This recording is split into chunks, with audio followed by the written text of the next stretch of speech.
Welcome to A Healer in Every Home. I'm your host, Burke Lenahan, and tonight we have a fascinating show for you with Jerry Kantor, a homeopath and acupuncturist.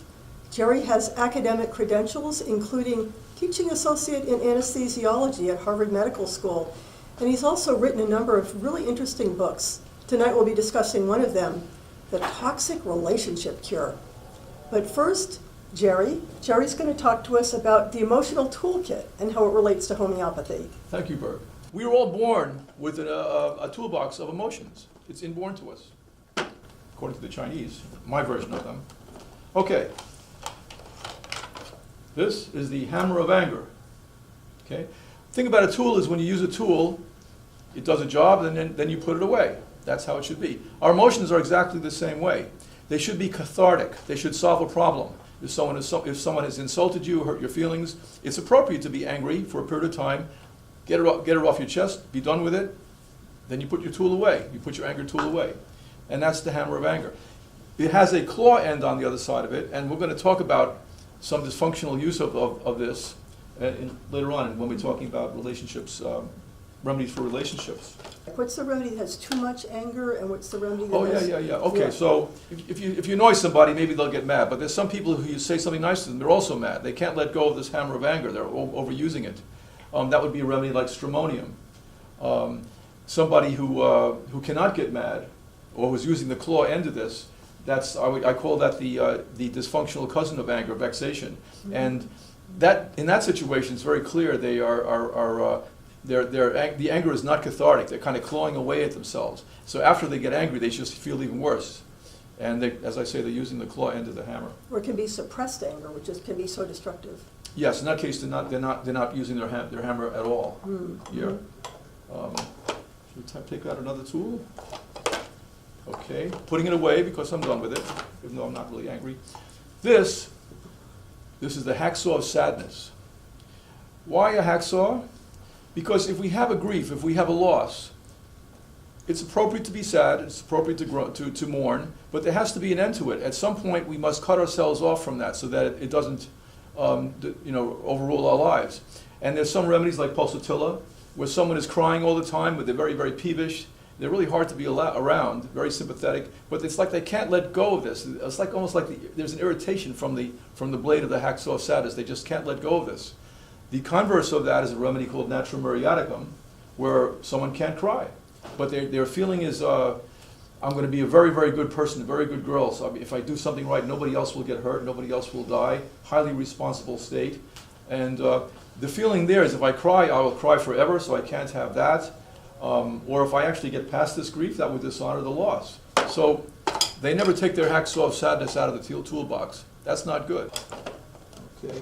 What do we have here? These are the pliers of fear. You get gripped by fear. You're in the grip of fear. That's appropriate. So if you're in a fearful situation, you should be temporarily gripped by fear just until you can figure out what to do, whether it's run away or fight, for example. If you can't let go of your fear, you're constantly fearful, you're always, you're just gripped by it, that would be a remedy like veratrum album. That's a remedy for someone who feels like the rug has been pulled out from under them in their life. They've lost a privileged position in their lives, maybe from a sibling coming up, supplanting them, or a big dislocation in geography. Someone who doesn't use the pliers is kind of a dangerous situation. There are remedy states that reflect that too. For example, opium, which is an escapist remedy state where people are famous for having high tolerance for pain and doing reckless things. So that would be... So they're not facing their fear, they're escaping their fear. They're escaping their fear, they're not facing it, exactly. What we got over here? Okay. Everybody knows this. We're screwed, somebody's screwed, right? This is the screwdriver of anxiety. You notice how a screwdriver works. It really hones in on one tiny little place, right, that screw. And you've really got to focus on that. And that's kind of the nature of anxiety or obsessiveness. This is the screwdriver of anxiety. And anxiety is also useful. If you're in the forest and you're starving and you come upon a mushroom, you better darn well be anxious about that mushroom. You're really hungry.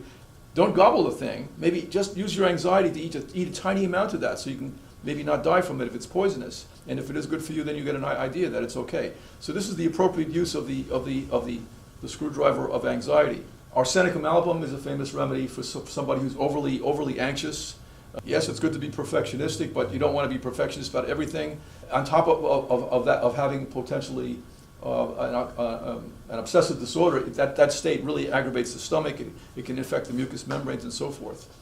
Somebody who's free of anxiety, I actually can't think of many remedy states where someone has absolutely no anxiety. So most of the time with this tool, it's that people are overusing it as opposed to never having it. So now I'm going to put my toolbox away, and I'll try to refer to remedies that we discussed, maybe in some ways referable to this very simple way of organizing homeopathic remedies. So now we're going to talk about, in your book, The Toxic Relationship Cure, you have a section for like 5 different types of toxic relationships. And can you just list them for us, and then we'll get examples of one of the types? Okay, sure. Yeah. The Toxic Relationship Cure, clearing traumatic damage from a boss, a parent, a lover, or a friend. So can you give us some examples of like a toxic parent? Different types of toxic parents. Yeah, okay. So let's talk about the remedy Saccharum officinale. Made from white sugar, by the way. Made from yes. white sugar, Mm-hmm. yeah. Sometimes this happens. These are unfortunate stories, but they're kind of everyday too. Ever encounter or hear about like a parent who's just absolutely clueless? Just absolutely clueless? The baby is crying, and they haven't got the wherewithal to pick the child up. They just let it cry. They just let it cry. Or a little bit later on in life, maybe like a lot of bribery. They trying to control the child's behaviors with bribery, bribing with sugar. This can happen in situations where the parents have divorced, and one child one parent is very responsible, and the other one feels he's got to become the good guy, and he starts to ply the child with sugar. I see this in my practice a lot. Like, the mom is the one who's feeding the kid tofu and broccoli, and then on weekends the kid goes and spends the weekend with dad and gets McDonald's and ice cream for breakfast. That's right. And the other thing is, the child, it's like they're a bottomless pit of neediness, because they're never what they really want is love. That's right. They're never getting enough love. But this being an American materialistic society, what they think they need is the iPad and the iPhone. This is like the 5- and 6-year-old, that are getting the designer sneakers that cost $400, and one material thing after another. And as soon as they get that thing, the dad is spending all this money on material objects, and the kid is a bottomless pit of neediness because it's not really what they want. Right. They want love. And this expresses itself in many very significant features. This remedy comes up very big for attention deficit disorder. These children, understandably, once you get the idea of this, they cannot love themselves. They cannot love themselves because they're not getting any genuine love. So they cannot concentrate. Physically, their skin tends to be dry. They would be prone to tantrums. And they crave sugar, and of course then they're bribed with sugar, and they get addicted to sugar, and that makes them more hyperactive. That's right. You That's right. can't Sugar, concentrate. it's 5 cents worth of psychology. Everybody kind of knows it. It's Yeah. a cheap substitute for love. Yeah. Hey, honey. Hey, sweetie. This comes up a lot, and it's a staple of homeopathic practice with children, because unfortunately so many children get this inappropriate kind of love, and as a consequence they find that they can't love themselves. Right, yeah. What about another remedy for another type of toxic parent relationship and an appropriate remedy? Okay, we can talk about anacardium. Someone who needs anacardium that has a very distinctive polarity. They're cruel, they're hard, they can be really mean. They like contact sports, they like football, hockey, and the polarity there is that they'll feel incredibly helpless on the other side. How does this happen? In my experience, it has to do with the fact that they have two parents who are so opposite or so demanding that they cannot integrate these two personalities into their psyche. So this division takes place in them. It's kind of a template almost for the diagnosis of bipolarity. In homeopathy land, we talk about this state as having like a good angel and a bad angel. And so they flip-flop between having to be tremendously in control and feeling incredibly helpless. And the torment of that is very, very severe, and it expresses itself in a need to curse. It expresses itself in a need to eat very fast. They need to plug themselves up with food. So I had a mom who brought a little girl in to see me, and this mom actually whispered to me. She said, "I think my child is possessed by the devil, and she said, I hate my child. Yeah. And again, the child of a divorce of parents of very different personalities, and the kid couldn't figure out how to be a human being. Yeah.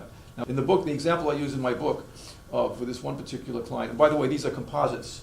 They're Right. not any one particular individual. So they're true to life, They're true to life. but there's not one particular person that you might recognize. Yeah, that's right, that's right. Yeah. But they have the written so that they have all the keynotes, the features of the remedy state Mhm. for instructional purposes.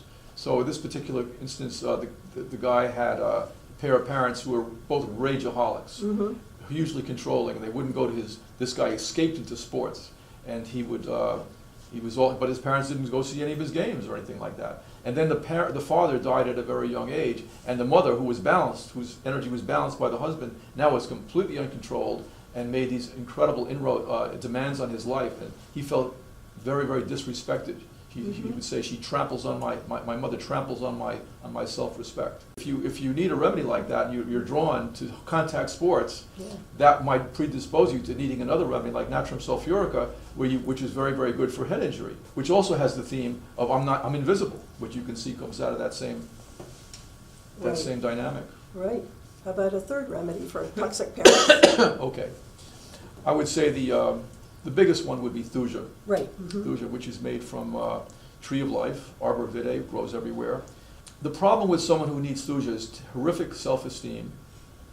Mhm. They feel like a fraud. And that really comes from having been given conditional love. We don't value you as an individual. We only value you, for example, as what your accomplishments have made of you. And if you don't accomplish a lot, we don't value you. Right. That's the message these kids get. So there's two dads who go play baseball in the backyard with their son.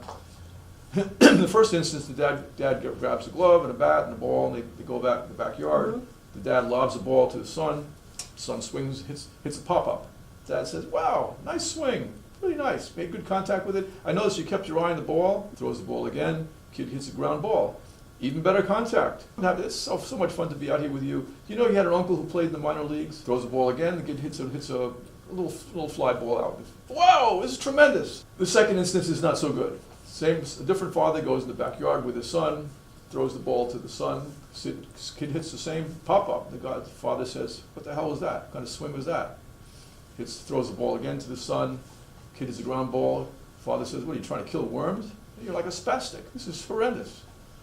Throws the ball again. The guy hits a little fly ball. Yeah, pretty lucky. But your swing sucks. This is disgusting. I'm the hell with this. Throws his glove down and goes inside. So let's fast forward a couple of years, and both of these children are playing in the Little League. Okay? So the first child gets up and strikes out. How do you think he feels? Pretty good. I'll try again. Yeah. Yeah. Now, the second child gets up and he knocks the hell out of the ball. He hits it over the fence. How do you think he feels? He thinks he's a fraud. He thinks it was a complete fluke and that he's a fraud. Right. So this idea of inauthenticity Mhm. has taken hold of this child. And this Mhm. has, there's a feeling of inner ugliness, of inner stupidity, and he will Shame and do disgust. shame. He will do Yeah. everything in his life to disguise this. So the Mhm. people who need this remedy are masters of disguise. They're chameleons.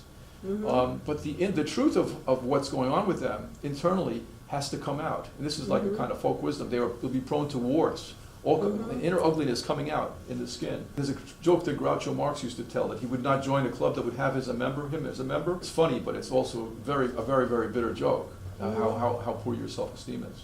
I use Tuya a lot for teenagers because Tuya is a remedy of, if people could see me the way I really am, they wouldn't like me. So there's something inside me I have to hide. Well, you can imagine for a teenager who's just dealing with the arising impulses of a teenager, that they have this inner feeling of shame and disgust, but then they feel like they have to create an outer persona that's going to be acceptable to people around them. And so they'll observe, like, they want to fit in, they want to conform, they want to see what's the latest fashions that the kids are wearing, what's the latest slang.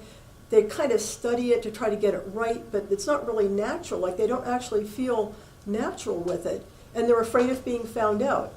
And I can tell when I'm talking to someone who needs Tuya, because I can tell that they don't answer questions spontaneously. I ask them a question, and it's almost like I can see the wheels turning, like they're trying to figure out what's the correct answer. When all I'm asking them is like, what kind of food do you like? There's no correct answer to that. I'm learning about them.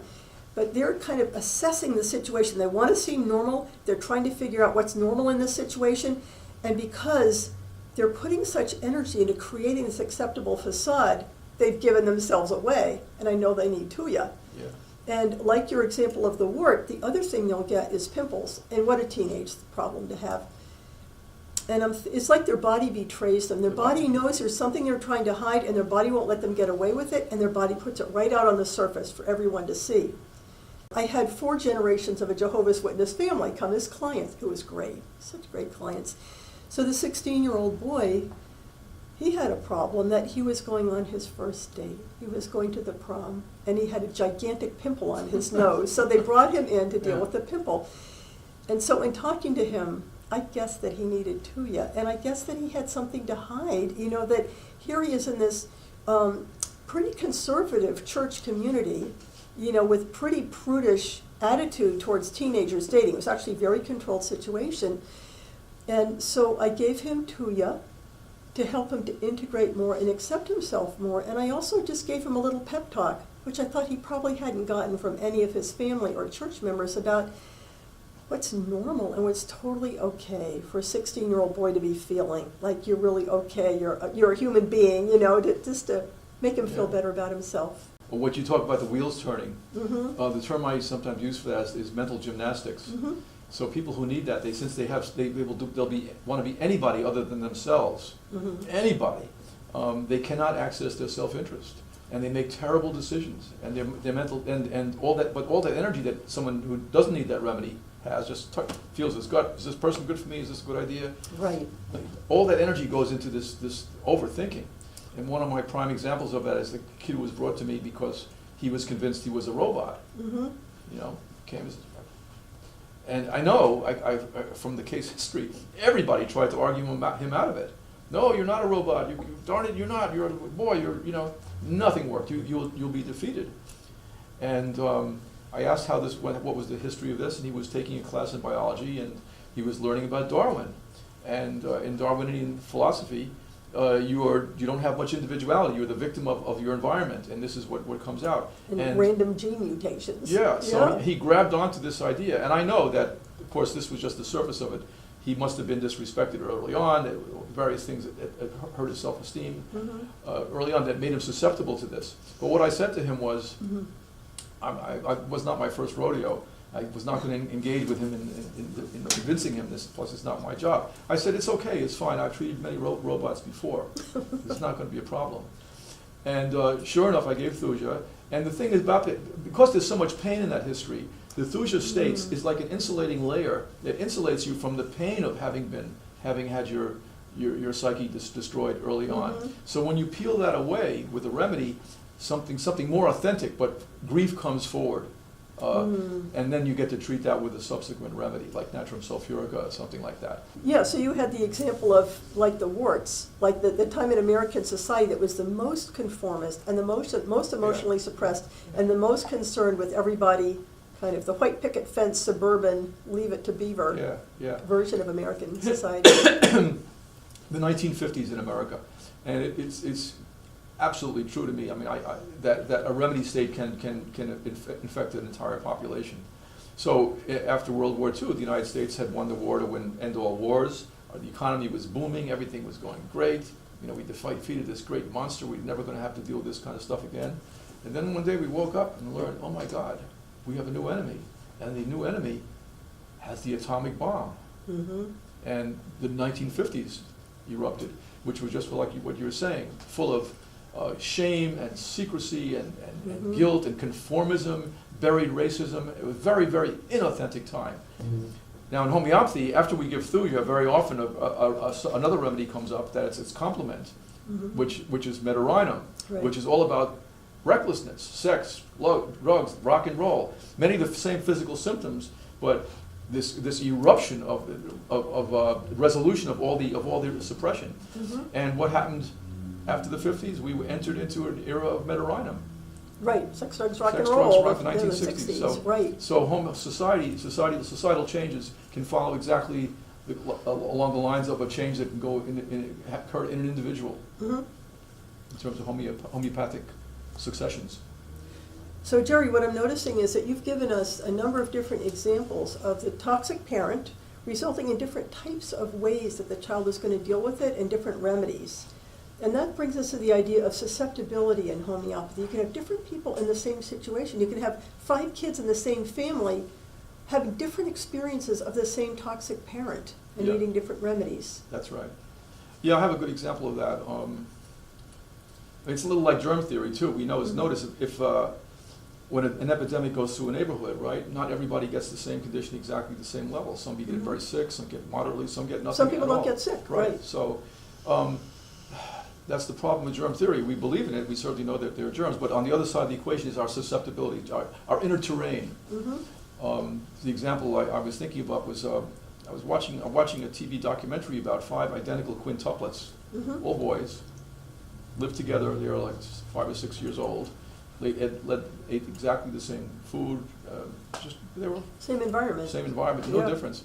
And then 9/11 came along, and one of them was, there was some variation among them, you know, that you would notice because you've got to tell them apart. But one of them was a little bit more sensitive than the other ones and more poetic and had a little bit more of an emotional nature. And around the time of 9/11, after the 9/11 event, he came down with a severe stomach problem. And parents took him to the doctor, and the doctor did some tests and said, "Oh, parasites. He's got parasites. We got to get rid of these parasites." And I'm sitting back there saying, "Wow, somebody actually made a homeopathy movie here." Next thing they're going to say, they're going to explain that here we see these are 5 identical kids, but this one got parasites. We know that's impossible. We know that's impossible. Right. No, it was his emotional temperament that made him susceptible to this, and that's why he got this. They all had the same bioflora, but that didn't happen, of course. He was just accepted. Well, he got parasites, the other ones didn't. That's not very easy to believe. Right. So it's an example of a diagnosis. It's not an explanation. It doesn't help us understand what's going on to say he got parasites. Right. But he was the most emotionally traumatized by 9/11, and he That's was right. like his system was weakened. And we always say in homeopathy, you don't need to give a remedy for parasites. You give a remedy to strengthen the person overall, and the organism just sheds the parasites. Yeah. So, and I actually had a client who, it wasn't my client, but a friend of hers who had a very unique reaction to 9/11. This person was a structural engineer who visited the Twin Towers the day before and put his hand on the building and said, "I wonder if these would hold up if a plane flew into them." And then when it happened, he said he thought it was his fault. Yeah. He thought that his thought had created the problem. So he felt tremendously guilty. So again, a very unique reaction to a universal trauma. Everybody was traumatized, but in some different ways. Yeah. So another way to look at these cases is low self-esteem. All of these kids that you're talking about are experiencing low self-esteem in different ways, and we've seen a lot of different remedies for low self-esteem. It's just a different way to kind of cut the deck, to say toxic parents and to say low self-esteem. So I think it's important, like I always think about what's the takeaway for our audience? Like, what can people do at home? It's hard to treat a chronic problem, like the long-term effects, but to stop the problem from happening in the first place, I call it emotional first aid. And what are the best remedies for emotional first aid? The first one I would think of is Ignition, because it covers such a wide variety of intense emotions. It can be betrayal, humiliation, abandonment, sudden grief, frustration, indignation, a lot of the emotions a child would experience with the kind of baseball father you described, So you probably have, I think, an Ignatia case. Yeah, in my book, I use the case of a woman who's about to get married. She's been seeing someone for a long time. Everything's been going great. They're really compatible. Both families are in tune with each other. They've been making plans. Everything is going smoothly. Wedding is arranged. The day comes. The guy doesn't show up. He jilts her completely out of the blue. In a really cruel way. Really cruel. These days, I guess we're getting desensitized to that because people are breaking up By text. by text and stuff like that. But in my example, it's just the old-fashioned kind of horror. Now, so the soil that this remedy state grows in is someone who is basically trusting in principle. And the way I've laid out the story, everything was going so well. It would be surprising if she wasn't invested in principle. So when there's a trauma like this, which is a shock, it's not realistic to expect the idea of principle to disappear. So what does happen instead? The principle inverts.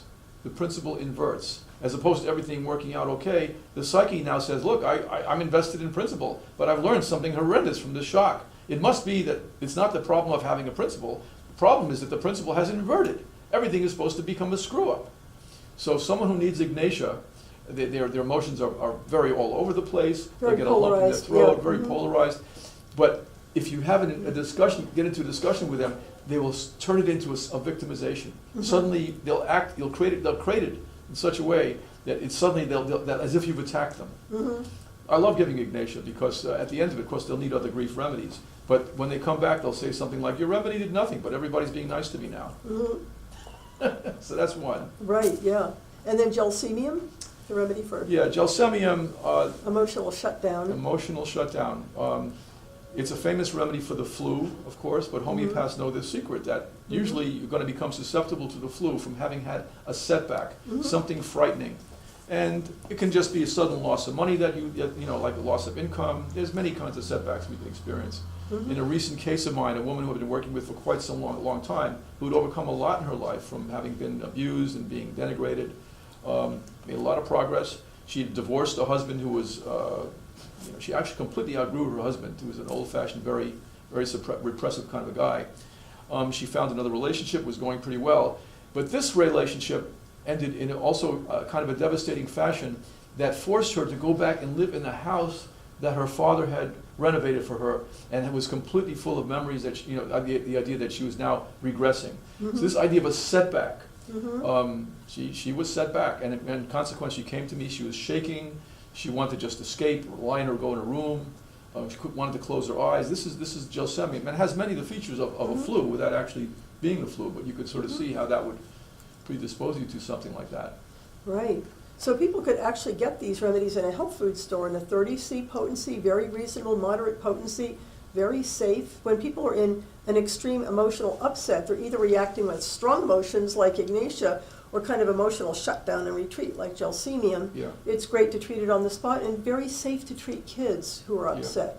Yeah. So that's something people could do to be able to use homeopathy at home. It's true. I mean, if the remedy state has so many features, someone might suddenly say, like in a gelsemium state, that she's unable to focus her eyes. She can't see anymore. She could end up in an eye, ear, nose, and throat hospital or see an eye doctor, when simply correcting this at the mind-body level with gelsemium would take care of the whole thing. Well, I'm looking forward to continuing this conversation in our second show, and thank you so much.